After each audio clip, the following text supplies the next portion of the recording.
Buenas tardes, muchas gracias a los panelistas por sus brillantes exposiciones y por la importancia de este foro respecto a la decisión que van a tomar los ecuatorianos, el pueblo del Ecuador, en la elección del próximo 11 de abril. Todo esto que traigo aquí, que es casi una decena de libros, son algunos de los libros que se han escrito respecto a la dictadura que instaló Rafael Correa en el Ecuador. Empezando por la valiente propuesta del expresidente Osvaldo Hurtado, Las dictaduras del siglo XXI, el caso ecuatoriano, traducida al inglés por el fondo editorial del Instituto, que es el que marca la verdadera denominación del tipo de régimen que Correa, copiando a Venezuela, con la influencia de Cuba expandida en Nicaragua y en la Bolivia de Evo Morales, instalaron y mantienen aún en algunos países. 7 estudios de caso, fallos que violan los derechos humanos en el Ecuador. Los casos en español y en inglés de jueces manipulados por el poder de Rafael Correa para violar los derechos humanos de los ecuatorianos. Casos que pudieron ser 600 o 6,000, pero que se resumieron en el tema del Poder Judicial como herramienta de censura, el Poder Judicial para reprimir la libre asociación y la protesta social, el Poder Judicial para expropiar y controlar medios de comunicación, el Poder Judicial para la persecución política, el Poder Judicial contra los movimientos indígenas, el Poder Judicial para perseguir a estudiantes. Connotados abogados ecuatorianos que presentaron ante el Congreso de los Estados Unidos estos estudios de caso, mostrando la naturaleza dictatorial y la persecución política, el exilio de los ecuatorianos, el encarcelamiento y la persecución sostenida, utilizando el poder que debería garantizar la libertad, la democracia, que es el Poder Judicial. Reflejado en otro libro, también publicado por nuestro fondo editorial y traducido al inglés, La metida de mano en la justicia, y presentado por un caso que conmovió al Ecuador y al mundo, el caso del Universo. Y falta documentar aquí, pero está el tema referido a que hasta el caricaturista ecuatoriano de mayor prestigio fue objeto de persecución política, porque las dictaduras no toleran ni el humor. Aquí hay un estudio de Douglas Farah y de Glenn Simpson respecto a la implicación del Ecuador en el narcotráfico como narcoestado bajo el gobierno del Ecuador. Aquí hay una serie de documentos que forman parte de la historia de la dictadura del Ecuador que quiere repetir. Pero además de estos libros, están ustedes, los ecuatorianos, la conciencia viva de un proceso de 10 años en el cual todas sus libertades y todas sus expectativas de libertad y sus derechos humanos fueron limitados. Un tiempo en el que, como se ha dicho aquí, a través de los expositores, Correa llegó a decir que el Estado era él, porque él era la cabeza de los poderes, del Ejecutivo, del Legislativo y el Judicial. Un tiempo en el cual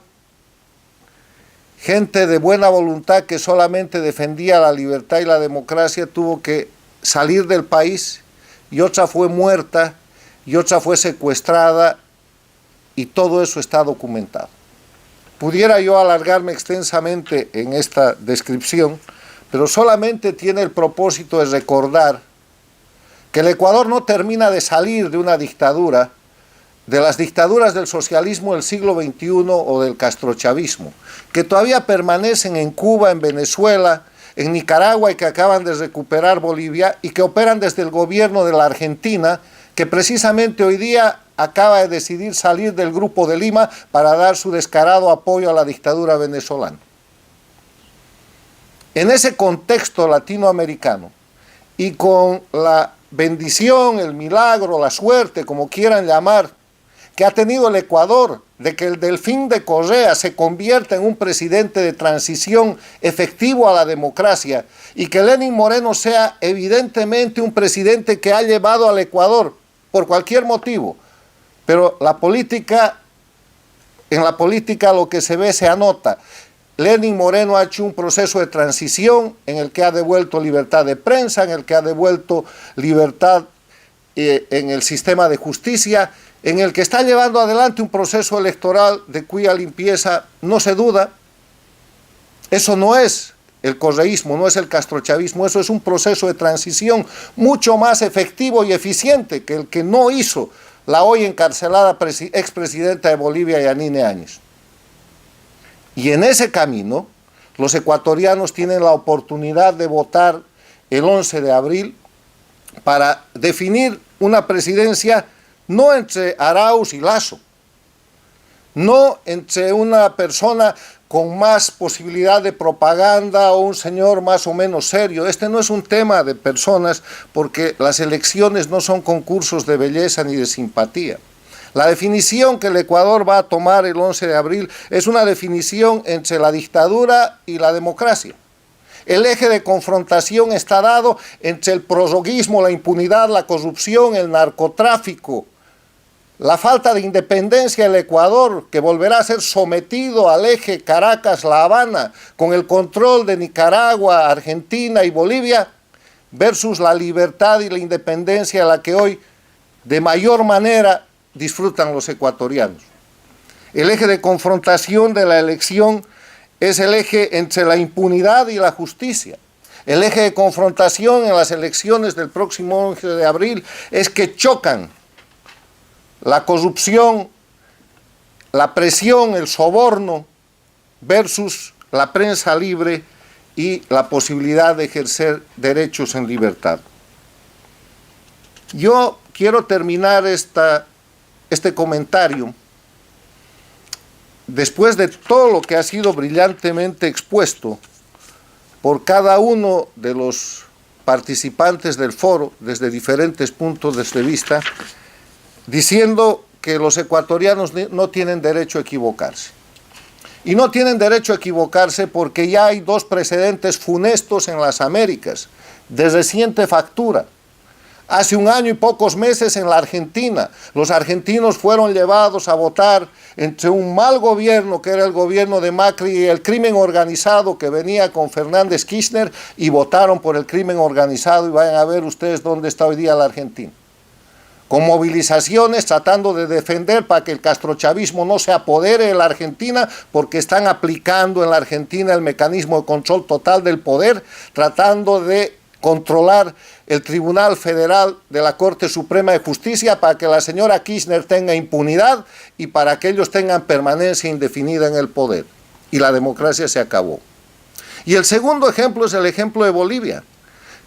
El dictador Evo Morales renunció en noviembre del 2019, se estableció un gobierno interino con mandato de transición